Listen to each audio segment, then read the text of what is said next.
ask me. You know I would love to. Would you like some t-shirts?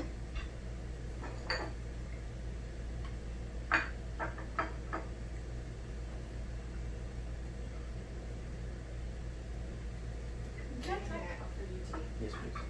Can I try some condensed milk? Probably the next time I'm gonna get it from the store.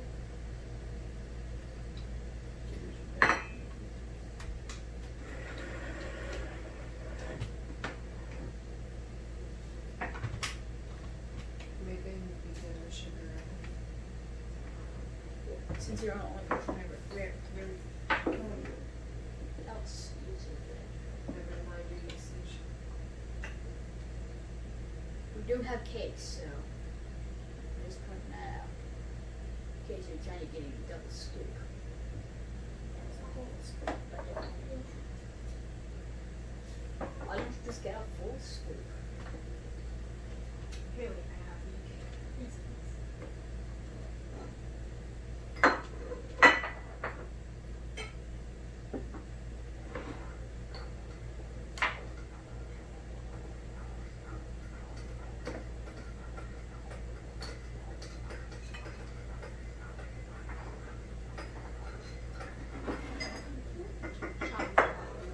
yes, please.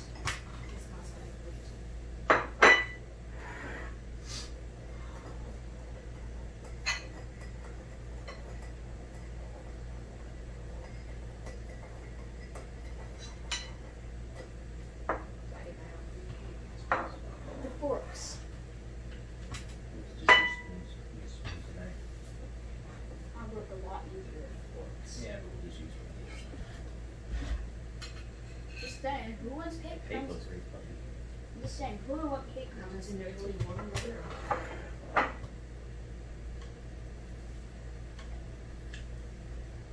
It's cool down already. The problem is, you know, no one's probably gonna advocate the strawberry that's and it's kind of typical unless I take it. That Which I would not won't. be a wise use of errors. And so who's this today? Is it six to summarize? All right, pay attention. We're going to read a new book tonight. The Mutiny on Board H.M.S. Bounty by William Bligh.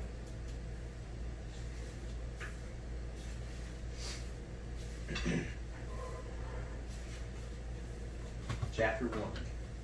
The Call of the Sea. When I was a boy in Plymouth, England, I dreamed of becoming a sailor.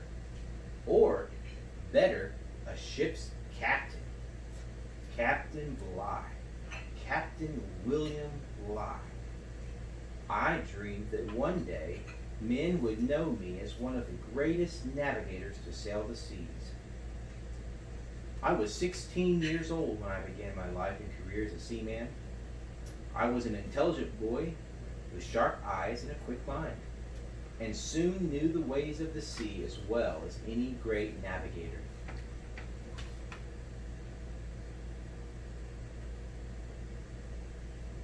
Did you see?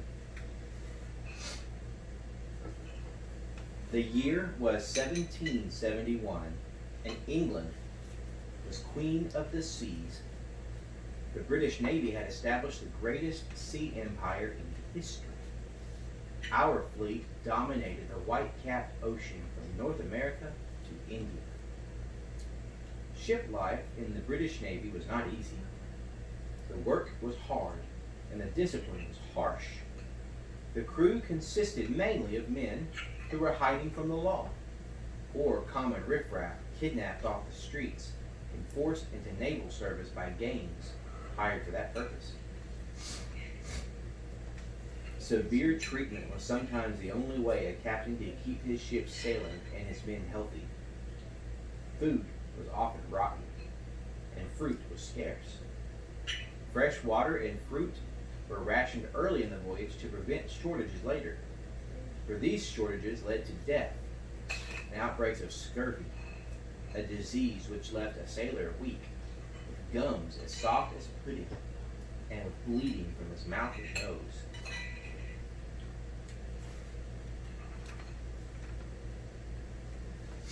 sounds creepy to think of blood coming out from That your nose. doesn't sound very pleasant at all. What if I'm not monsters? But I enjoyed this rugged life, and I learned quickly and well how to navigate by the sun and stars, and how to guide a ship safely through shoals and along rocky coasts. I was 22 when Captain James Cook, the most respected and able captain of that time, chose me to be the sailing master of his third and last voyage. To be chosen by Cook himself was an honor. His ship took me to the exotic South Sea Islands. Many years later, events on these shores would change my life. But at the time, I was much too busy with my new duties to spend much time daydreaming of my future. As sailing master, I was chief officer in command of the day-by-day navigation and sailing of Cook's ship, the Resolution. The Discovery, under Captain Charles Clerk, sailed with us. In addition to understanding the tides and winds, I had to know the Resolution's every line, all her rigging and sails, and the combination of all these that would guide the ship where I wanted her.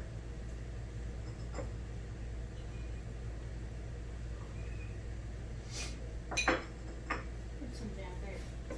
They squeak. It was a responsible position and an exciting one. We were searching for the Northwest Passage, a water route from the Pacific to the Atlantic, across Canada and northwestern North America. Captain Cook and I worked long hours over logs and maps, recording our sightings and the characteristics of the currents. We were the first men to chart the size of North America, calculating the land to be over 4,000 miles from west to east. Holy cow. We sailed north to the Sandwich Islands, Hawaii, for rest and repairs, for we were short of food and our ships leaked. En route, we sailed by an uncharted island, a high round rock, which Cook named Lie's Cap, after me.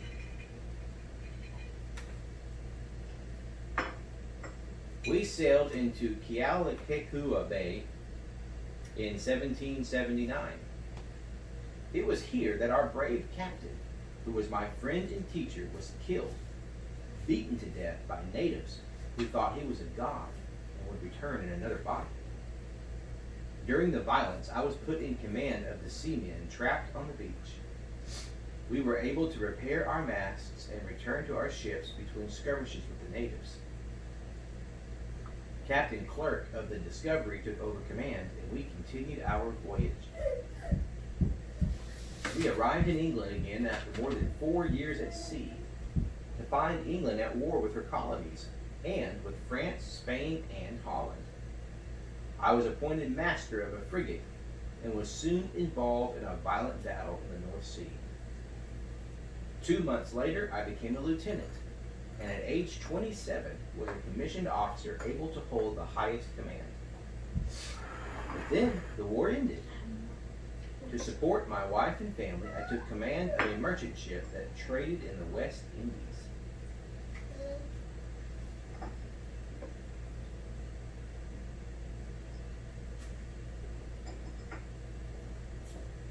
There, Sir Joseph Banks, a renowned scientist and the naturalist on Cook's first voyage, became interested in a project to transplant breadfruit from Tahiti in the South Seas to the West Indies. He planned to raise the crops as cheap, nourishing food for the black slaves there.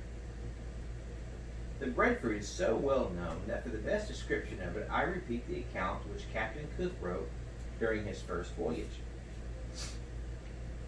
Quote, "The breadfruit grows on a large tree. Its leaves are often 1.5 feet long, dark green and oval in shape. The fruit is about the size and shape of a child's head, and grows on the boughs like apples. The natives gather it while it is green and hard.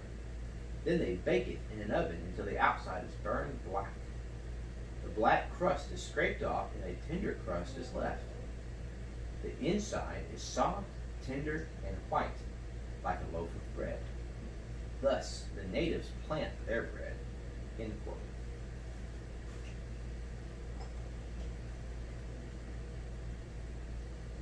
No wonder it's called breadfruit.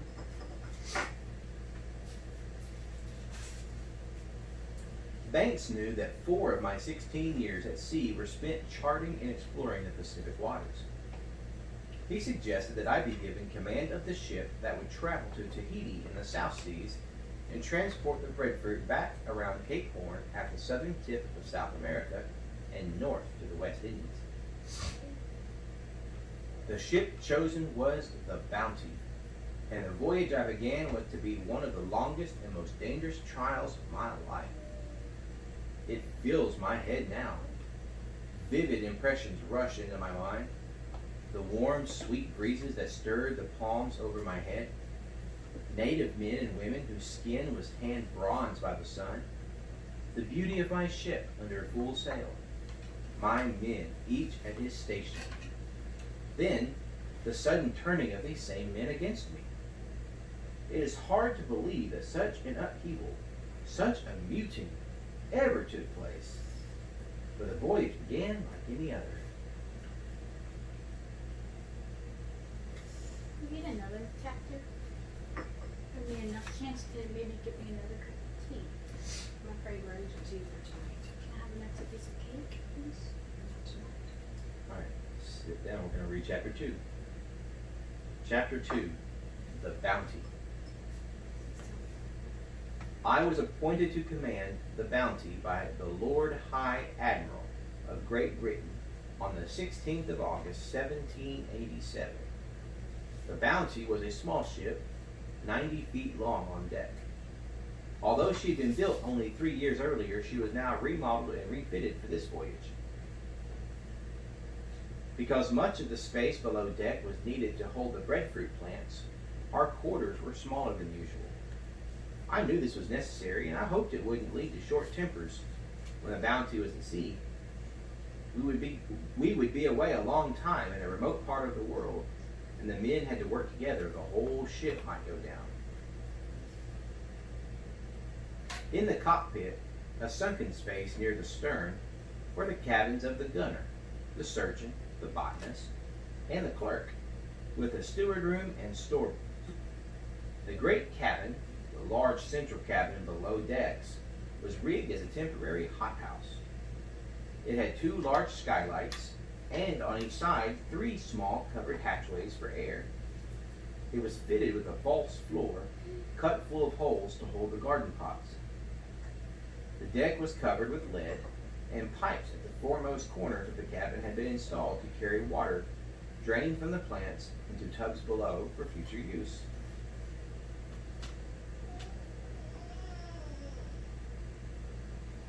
What does it mean by false floor?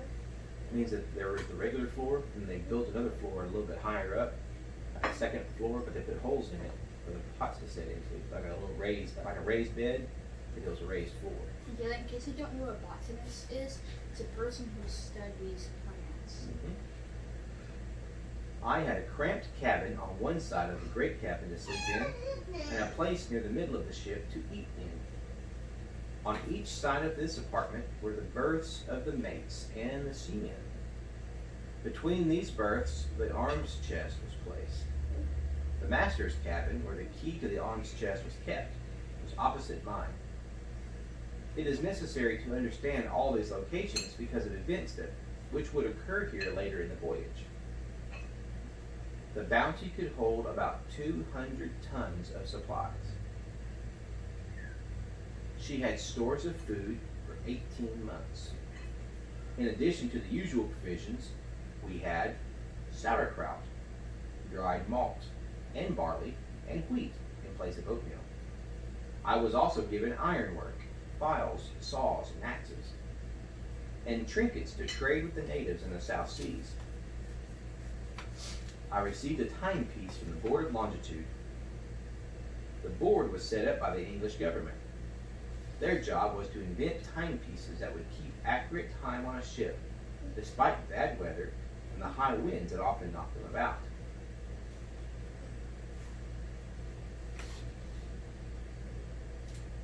When do you need food for more than 18 months? They don't plan on being gone longer than that. I gave specific directions that only 19 tons of iron for ballast should be taken on board, instead of the usual 45 tons. Ballast is anything heavy that is carried in a ship to give it stability in the water. The weight of all our provisions would supply the rest of the ballast needed. I believe that many of the misfortunes other ships met in heavy windstorms were caused by too much dead weight in their bottoms. I would not make this mistake on the Bounty. I will now describe the nature and plan of the Bounty expedition so that you may know every detail necessary to understand the following pages. I was directed to put to sea in the Bounty at the first sign of favorable wind and weather. Once out of the English Channel, I was to proceed southwest in the Atlantic, toward the tip of South America, around Cape Horn, and northwest to the Society Islands in the South Pacific. I was then to take on trees and plants, which I was to purchase from the island's inhabitants. Then I was to proceed west towards the tip of Africa, around the Cape of Good Hope, and northwest to the West Indies. There, I would deliver the plants, rest, repair the ship, and then make my way back to England. Sir Joseph Banks had recommended 2 skillful and knowledgeable men to care for the breadfruit plants, David Nelson and his assistant, William Brown. But it was my duty to see the plants safely to the West Indies, and the men in the ship safely sailed home again. Dad, won't they fall through the holes? Well, they're not going to stand on the hole. That's for the plants. Now, he's standing near the holes, but he's not standing on them. But yes, you probably could fit a foot down there and you break your ankles. You got to be careful. All right, that was the end of chapter 2. We will start chapter 3 next Tuesday. Except for the camp. Except you will be at camp, so we will do it the Tuesday after that. We'll wait for y'all. Or we could, I was wanting to convince some of the camp leaders that sometimes that at camp that we have tea every Tuesday night. I can't quite find it, like the leader of the camp's office. No, he'll probably have other things planned, like. But that was after Tuesday. I found it after Tuesday. Well, y'all don't have to. Y'all can take 1 day break. So what'd you think of the cake? It was delicious. I haven't tasted anything better. I haven't tasted it at all. It's good. Tastes like honey. Lemon vanilla. Makes you want more, like I did. Lemon vanilla cake, strawberry, And with and fresh whipped cream. Well, vanilla is the flavor. So it's like a creamy strawberry lemonade that you can beat. Mmm.